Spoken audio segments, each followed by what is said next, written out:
One of my very favorite resources is Britannica Online School Edition, and it's free to all teachers in Maine and students in Maine through Maine's virtual library. So to get to that, you just go to Marvel, Maine's virtual library, and scroll down, and then you'll see Britannica Online School Edition. Clicking here brings you into the site, and you have a choice at this point for which content you want to access. You can always change it later. So I'm going to access the elementary, and I'm going to type in George Washington. What you're going to see here is this is all the different content, and these are different reading levels. Since I'm working with early readers, I'm going to go ahead and bring up this first article on level 1. Couple of things. Over here you usually have images. Sometimes there's additional images down below.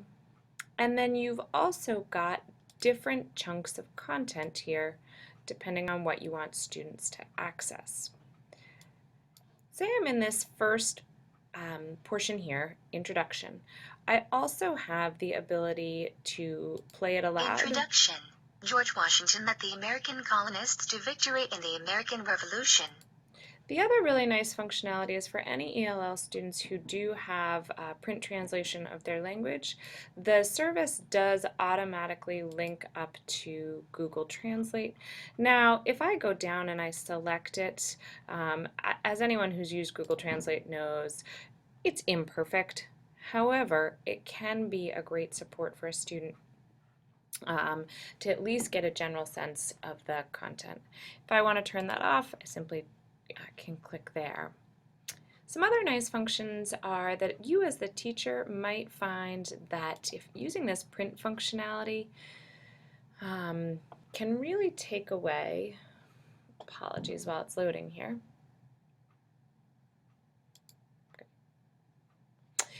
What it does is you'll notice it takes away all the images, that distracting visuals for a student, and it gives you just a text version that sometimes is nice to simplify depending on the child's needs that you're working with.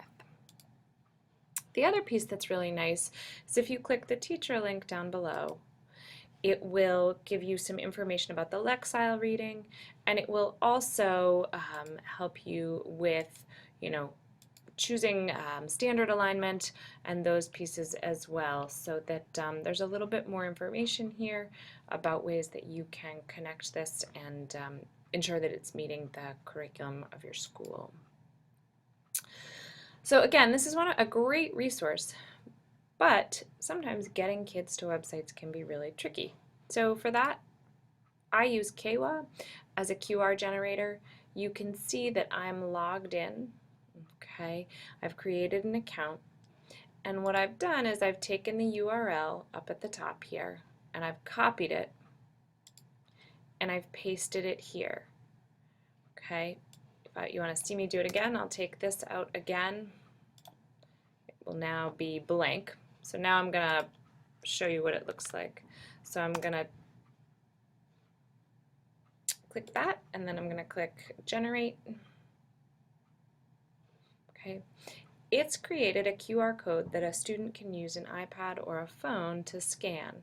Right-clicking on that, you can save image as, and it will download that file as an image onto your desktop. So I'm going to call it QR code. What's then great is that you're able to make a worksheet. You can drop that QR code into your worksheet with your instructions, adding some visuals to the students as a reminder. If you want, you could include your instructions or your questions to the child down here, or potentially create those as a separate resource. So just a quick overview again of Britannica School Online Edition. The functionalities for the student, including, remember, the ELL student, functionality for you as the teacher, and then how to make sure kids have easy access through generating a QR code that you can then take and put on a worksheet for a student for a station.